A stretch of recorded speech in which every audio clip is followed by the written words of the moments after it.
Hello friends, it's Dave here from SaveDex, here to bring you another Nintendo Switch review. This time I am taking a look at Aerial Knights Never Yield.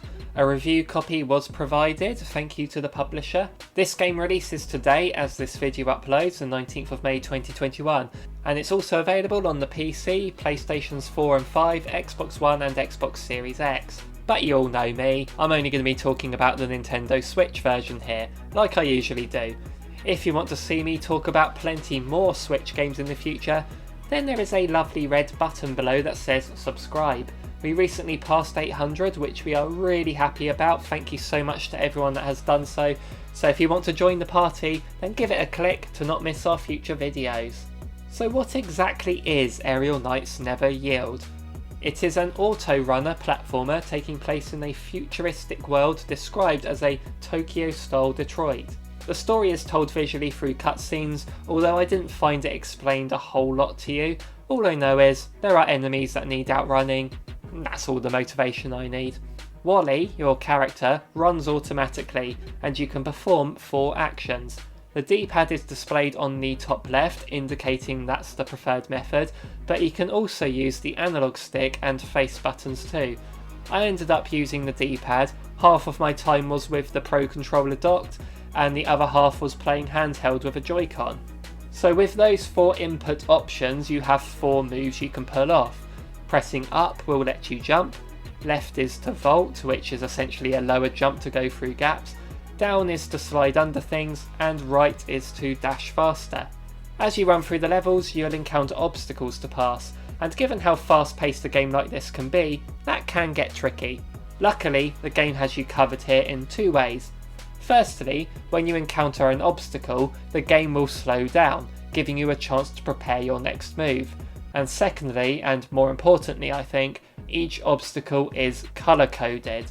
If you see red, then you need to jump. Yellow means to vault, purple is to slide, and light blue is to dash.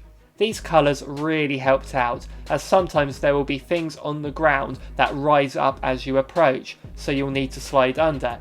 If not for the colours, then that would throw you off completely, but this way you can anticipate what's going to happen. So let's talk about the slowdown effect. You get a choice of 3 difficulties: normal, hard and insane. When you play in normal or hard, you get a slowdown effect, but in insane mode you don't get any at all, as well as less warnings and more obstacles. I'm not gonna lie, I actually found the insane mode a lot more enjoyable to play, and not just because I personally like challenging games, but because I found the slow-mo hindered me more than it helped. So ironically, I found the hardest difficulty to be the easiest to get into. This is due to the fact that I had a constant speed. This game is all about timing. With your character running constantly, you need to be able to anticipate the right moment to do the correct input. When the speed keeps changing though, I found it would just throw me off. Anyone who saw our demo talk video about this will know that I instantly preferred the insane difficulty due to how consistent the character moved and how much more fluid it made the gameplay. Obviously that is just me, some people will be grateful for the slow motion and find it really helpful, but just know that the option is there. So although I found the insane mode easier to get into, that doesn't mean it was easy to play. Anyone who has played a game like, say, Bit Trip Runner will know what they are getting into. This is very much trial and error gameplay, and deaths can come very frequently. When you die, you go back to the last checkpoint. The checkpoints are frequent enough so it doesn't get annoying. I mean, usually there are less than 10 obstacles between each one. The game times you for each level, which might seem strange when you have a fixed running speed, but each time you die and restart a checkpoint, the timer continues. So to get the best times, you will need to play each stage without hitting a single obstacle, and there's also the dash move that speeds you up as well. There could be some very interesting speedruns here. The game is very visually appealing with a fantastic cel-shaded art style and smooth animations, not just as your character shows off his free running skills, but also in how other things in the world react around you. It's not just simply stationary objects blocking your way, but there will be things chasing you and coming from the background and foreground as well, and that coloured outline is such a brilliant design choice here. The soundtrack is great to listen to as well, with a variety of themes, and it is clear a lot of passion was put into this. It was a shame the movements you make don't match the music playing. I did go into this game expecting there to be a rhythmic element to it, but that is not the case. So you can simply play this with the sound off if you want and have it not hinder the gameplay, but the music is definitely worth listening to. There were a few times I noticed the frame rate taking a bit of a hit when the camera angle would change at times, but it wasn't anything that affected the gameplay itself. Whenever you die, it gives you an option asking you the question, do you yield? You can say never, or you can say I yield. Be careful on this one, because sometimes when I died I was holding right to be dashing, and then I'd accidentally select the option that I yield and then have to start the level all over again, which was a bit annoying. The game costs £11.99, $11.99 or €14.99. The game took me just a couple of hours to beat, and that was on the hardest difficulty. But the game makes no secret of this being short.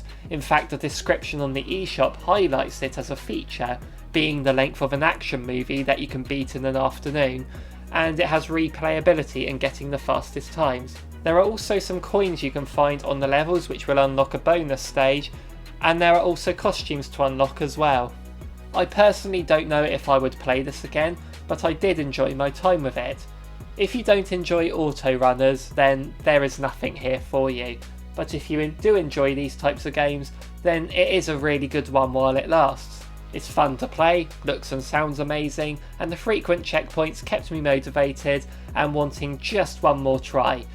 There are loading screens as you respawn, but they're no more than a couple of seconds. If this goes on sale, then this will be a very easy recommendation from me, but at full price, I would say to take a good look at some footage of this game and see if the admittedly high quality visuals and soundtrack add enough value to the game for you that you'd be willing to pay the full asking price for just a couple of hours gameplay. Thank you so much for watching the video, everyone. Let me know in the comments down below if you are looking forward to trying this one out. Remember that the eShop also has a demo of this game, so you can download that for free if you want to test the waters. Make sure you hit the like and subscribe button to keep up with us in the future, and just thank you so much for watching, everyone. See you in the next one.